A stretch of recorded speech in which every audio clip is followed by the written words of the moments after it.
aí, seus Bundesligos, como é que vocês estão? Olha só, quem achou que eu tava hibernando nesse final de semana, que eu não iria falar da nona rodada do campeonato alemão, que eu não iria falar do seu Bayern de Munique enfiando 8 a 0 no Darmstadt, ou que eu não iria falar do líder Bayer Leverkusen, ou que eu não iria falar do Borussia Dortmund, do RB Leipzig, caiu do cavalo. A gripe está tentando me derrubar. Traiçoeiramente está tentando me derrubar. Peço desculpas, inclusive, por essa voz de pato que vai entrar na sua residência, no seu ouvido. Mas eu tô aqui, calma, que eu tô aqui para a gente trocar nossa resenha aí sobre a Bundesliga. Aliás, poucos trocam isso com você dentro do cenário brasileiro, mas a gente aqui no canal abre o espaço e vamos falar bastante da competição, que está muito divertida neste início de temporada. Então chega deixando o like, comentários sobre as 4 partidas que eu vou falar aqui, e não só, se quiser comentar sobre outra coisa pode comentar, e quem não é inscrito no canal, por favor, se inscreva. E vamos começar com o Baião, né? Porque o que eu recebi de mensagem do torcedor do Bayern de Munique: tô esperando o vídeo, cadê você para falar dos 8 a 0, do hat-trick do Harry Kane, da atuação de Sané? Cadê você, Quesada? Tô aqui, calma, muita calma nessa hora. Vamos começar com o Bayern de Munique. Aliás, que jogo esquisito, né? Mudou muito a dinâmica, o cenário, o panorama da partida com as 3 expulsões. Uma para o Bayern de Munique, aliás, a primeira, já vamos falar dela. 2 para o Darmstadt. Já era expectável pelo jogo ser na Allianz Arena que o Bayern de Munique iria atropelar, mas não da maneira que foi e não também com todos os gols saindo na segunda etapa. Mas tudo isso tem um contexto e a gente vai fazer essa análise aqui. Em primeiro lugar, eu gostaria de falar que meu coração se enche de alegria ao ver Manuel Neuer, depois de quase 11 meses, voltando para um jogo de futebol. Fez uma cagadinha ali? Fez. E vamos falar dela. Mas é muito bom ver o Neuer voltar. Para mim, já disse isso algumas vezes, do que eu vi, tá? Do que eu vi na história, Buffon e Neuer estão num patamar acima, e para mim Neuer está ainda um pouco mais acima. Então é bom vê-lo novamente com a camisa do Bayern de Munique, vai ser muito importante. Uma salva de palmas também do torcedor do Bayern para o Reich. Ah, mas ele falhou aqui, não foi tão bem ali. Cara, o Bayern de Munique estava cogitando contratar um outro goleiro quando não precisava. O Reich foi muito bem em algumas partidas, e assim, não é do nível do Neuer, nem tem como ser, mas é um cara que, para compor elenco, para ser o substituto do Neuer, está de bom tamanho e cumpriu este papel. Muita gente não gosta dele, mas enfim, fica aí para mim um bom substituto para aquilo que foi essa ausência do Neuer depois de 11 meses, aí quase 11 meses, está de volta. Dito isso, primeiro tempo, logo no início, a gente teve um lance muito esquisito. O Neuer foi querer sair jogando, botou uma bola na fogueira no Kimmich, o Kimmich recebendo a pressão do adversário nas costas, tentou girar para o lado direito. O Kimmich faz muito bem isso. Não é um Thiago Alcântara nesta recepção de costas com a facilidade para se desvencilhar do marcador, mas ele faz bem isso.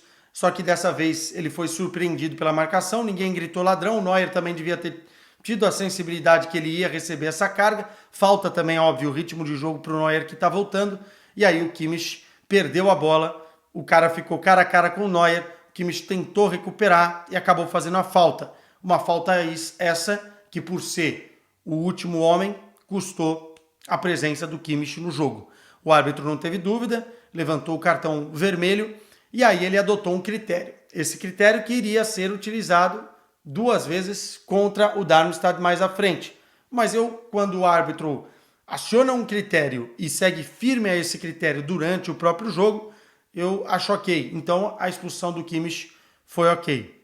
Mas de certo movimentou e deixou o Bayern de Munique um pouco carente na primeira etapa.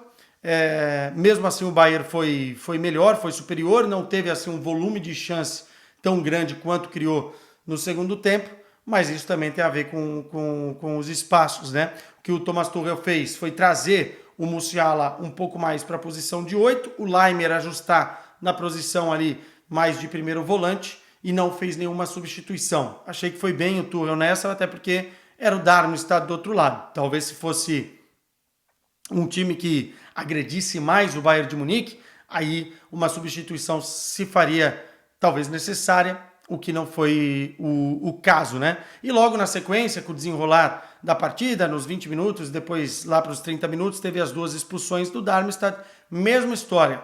O último lance, um pouquinho menos centralizado, o último homem, perdão, um pouquinho menos centralizado, mais para a direita, 2 lances muito parecidos, e o árbitro acabou também expulsando 2 jogadores da equipe do Darmstadt. O Bayern de Munique, se eu não estou enganado, teve até um gol anulado, né, no primeiro tempo, mas criou algumas oportunidades, podia ter feito 1-0, não fez. E na segunda etapa, com esses espaços, né, o outro time com 9 jogadores e o Bayern com 10, o Tuchel começou e conseguiu fazer com que a equipe se encontrasse, e aí foi uma chuva, foi um amasso, foi um atropelo. O que o Darmstadt conseguiu segurar o Bayern de Munique na primeira etapa, não conseguiu muito para o mérito do Bayern. Gostei muito mesmo das combinações entre Musiala, Sané e principalmente o Mazraoui pelo lado direito do campo. Acho que o Mazraoui cada vez mais vai se firmando como uma ótima opção para o Thomas Tuchel, mesmo tendo alguns problemas defensivos. Se ele conseguir corrigir isso, ele, no último terço de campo, é um jogador muito, muito conectado com o jogo, com a parte ofensiva, e foi por ali que o Bayern de Munique conseguiu furar esse bloqueio do Darmstadt e fazer 1-0 numa bela jogada de ultrapassagem, achando o Harry Kane no meio da área, e depois abriu a porteira, né? Nós estamos falando de 8-0. E aí destacar algumas coisas que eu acho fundamental.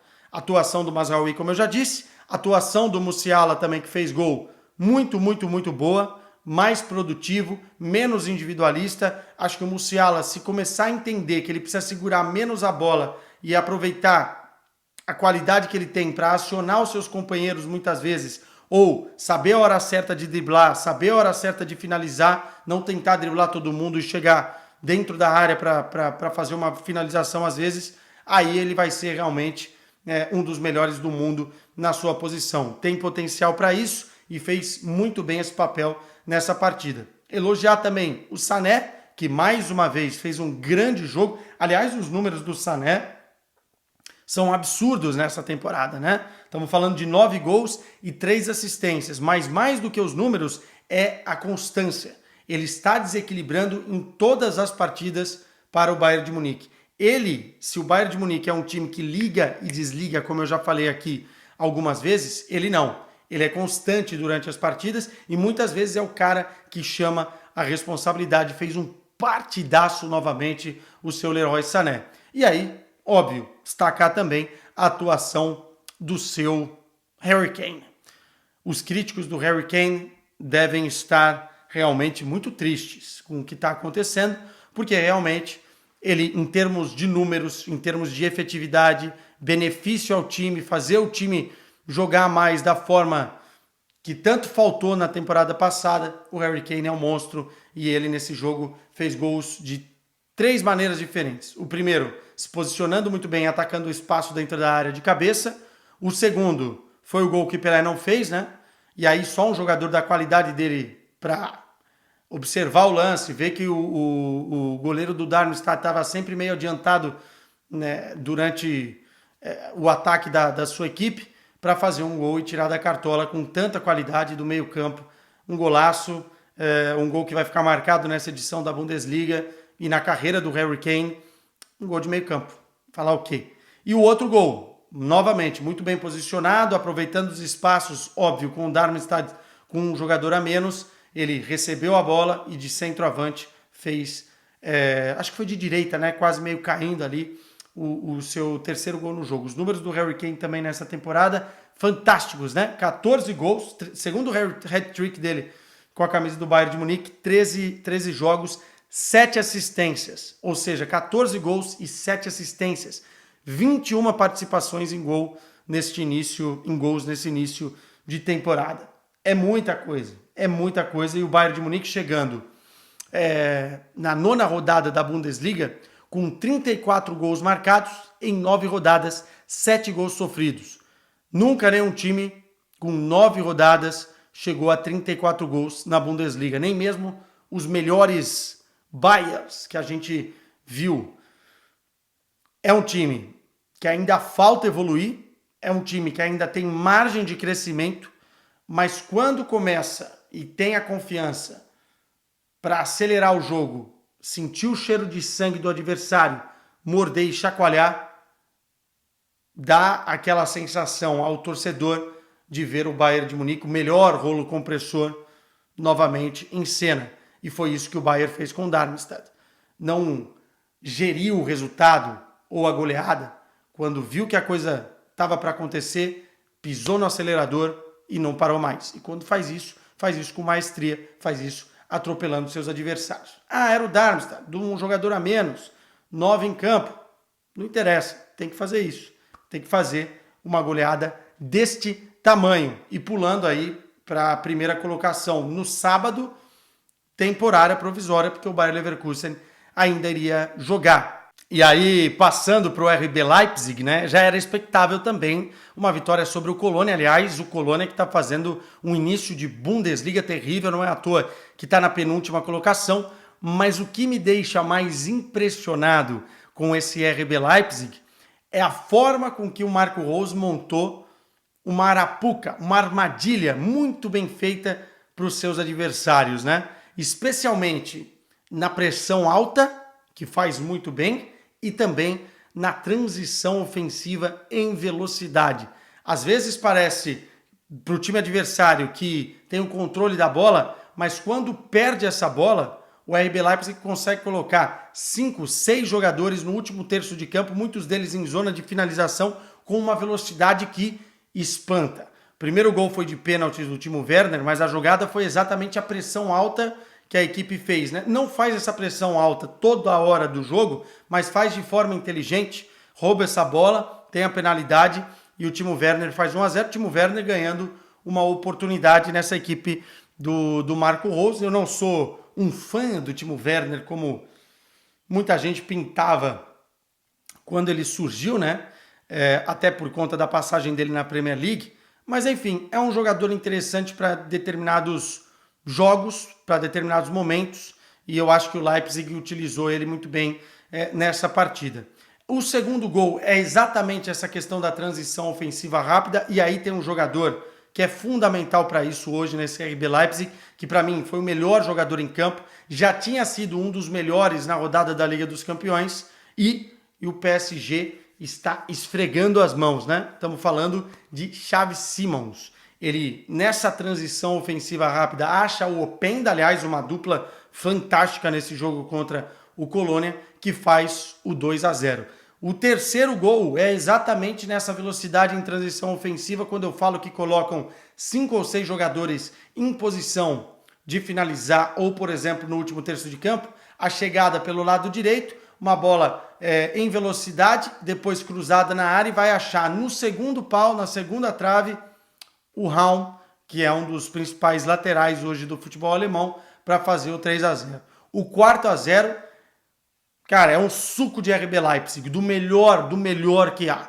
O que o Xavi Simons faz com a defesa, ele quebra 2 jogadores em velocidade, driblando, acha o Openda, que de pivô tira 2 jogadores no lance, ameaça chutar, faz o corte e depois faz um golaço. O quarto gol é um manual de RB Leipzig, um golaço. Depois tem o quinto gol, que é o Chesco, reserva de luxo, quando entra bem e fazendo gols, muitos deles golaços, não foi esse o caso.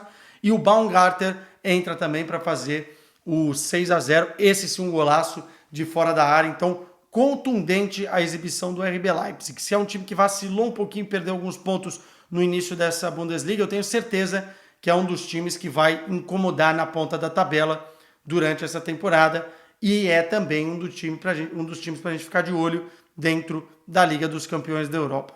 Xavi Simons, Dani Olmo, Timo Werner, Openda, Raum, Schlager, enfim. Bom time, hein? Muito bom time esse RB Leipzig de Marco Rose.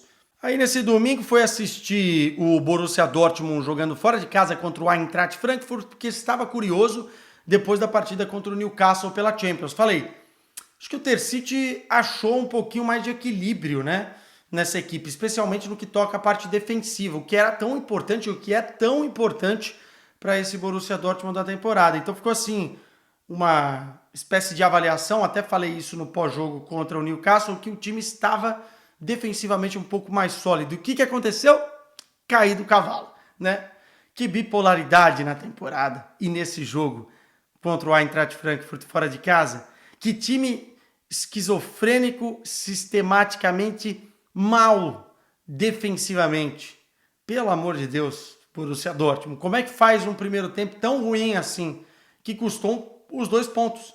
Podia talvez ter brigado aí por vitória mesmo fora de casa, com a qualidade que mostrou na segunda etapa, mas no primeiro tempo foi um bumba meu boi, uma sequência de falhas defensivas, muito espaço e muitos erros, né? Pênalti que o Wolf comete, não sou fã do Wolf, todo mundo sabe aqui, é infantil, depois tomou sufoco, teve mais problemas defensivos, toma o segundo gol com 24 minutos, já está 2-0, logo na sequência tem um pênalti não marcado para o Eintracht Frankfurt, na minha opinião. Aliás, desastrosa a arbitragem dessa partida, desastrosa, para os dois lados, Mas esse pênalti poderia dar uma vantagem de 3-0 para o Eintracht Frankfurt, algo que não acontece, e aí eu escrevi lá no Twitter. Cara, não dá para falar que o jogo está definido porque o Borussia Dortmund é assim. De repente os caras começam a jogar e tem qualidade para ir buscar. E foram buscar. Finalzinho do primeiro tempo, sabe-se lá como, conseguiu diminuir com o Sabitzer. Aliás, o Sabitzer sendo um cara importante desse Borussia Dortmund no início da temporada. E no segundo tempo, o Terzic resolve mexer na equipe logo no início. Moukoko e o ADM entram no campo. E aí começam a gerar muito mais volume de jogo, mais oportunidades, mais chances, não deixando o desespero defensivo de lado, mas o Borussia Dortmund muda um pouco de cara, inclusive depois entra o Brandt e essas 3 figuras vão fazer os gols, né? Empata a partida e busca os 2-2, depois toma o 3-2 nesse desequilíbrio defensivo contra o Eintracht e depois faz o 3-3. ADM participando dos gols, Moukoko fazendo 1 e também o Brandt fazendo o 3-3. Mas, cara, se o Borussia Dortmund quiser alguma coisa a mais nessa temporada, esse equilíbrio precisa ser encontrado pelo Terzic, porque perdeu hoje uma chance de continuar coladinho com o Bayern de Munique na tabela de classificação. O Borussia Dortmund é um show de entretenimento. Haja coração pro torcedor aurinegro, hein? Haja coração. Tem que ser muito forte para aguentar essas emoções do que é este Borussia Dortmund. E aí vamos passar para o último jogo em análise aqui, que era o que eu confesso que estava um pouco mais ansioso nesse domingo, que era para ver o Bayer Leverkusen de Xabi Alonso, né? O xabinismo em campo. E aí confesso para vocês também que não foi o melhor jogo do Bayer Leverkusen dos últimos tempos. Tudo bem que o Freiburg veio com uma proposta, o jogo foi em Leverkusen. O Freiburg foi com uma proposta muito defensiva, sabendo da qualidade do Bayer Leverkusen. Eu acho que foi, no primeiro tempo, 82% de posse de bola para o Bayer Leverkusen contra 18% do Freiburg. Se a gente ver e analisar o posicionamento dos times em campo, bloco baixo total do Freiburg e o Bayer Leverkusen pressionando. E aí, cara, não teve tanta criatividade assim, tanta aproximação, tanta triangulação, especialmente no último terço de campo, para furar esse bloqueio, como teve em outros jogos. O que não preocupa. Quem viu o jogo sabia que era questão de tempo, pelo menos o primeiro tempo, para que o Bayer Leverkusen encontrasse o seu gol, e foi assim que aconteceu com o Wirtz. Vou abrir um parêntese para falar de Florian Wirtz. Ele quase aposentou 2 zagueiros do Freiburg nesse jogo, tá? Como jogou bola, o primeiro gol é uma pintura. O que ele faz com o zagueiro do Freiburg é proibido em muitos países. Ele dá um nó, vai costurando de lá para cá, de cá para lá, né? Da direita para o meio. O zagueiro cai no chão sentado e ele finaliza com maestria para furar esse bloqueio do Freiburg e faz 1-0. Depois, em mais uma jogada dele, jogada da esquerda para o meio, o Bayer Leverkusen vai encontrar o segundo gol, pegando o Freiburg aí um pouquinho mais já desorganizado na segunda etapa, porque precisava sair para o jogo, estava perdendo. mas mais uma jogada linda do Wirtz, em velocidade, driblando os seus oponentes, criando mais uma chance de gol. Para mim, foi o nome do Bayer Leverkusen nessa partida. O Xhaka não conseguiu encontrar muito bem o que ele faz de melhor, que é os seus lançamentos, a bola longa, ou até mesmo organizar o jogo de uma forma mais efetiva e mais veloz para furar esse bloqueio. Boniface também não estava tanto assim no dia dele, mas o Wirtz estava. O 2-0 e depois o Freiburg tentou buscar o resultado, fez o 2-1 num cochilo na bola parada da defesa do Bayer Leverkusen e até assustou um pouquinho ali nos últimos minutos, porque foi buscar esse resultado, mas era tarde demais. O Bayer Leverkusen venceu mais uma. E aí, olhando a tabela de classificação, a gente vê o Bayer Leverkusen liderando depois de 9 rodadas com 25 pontos, o Bayern de Munique com 23 pontos na cola, mas tem o melhor ataque e a melhor defesa.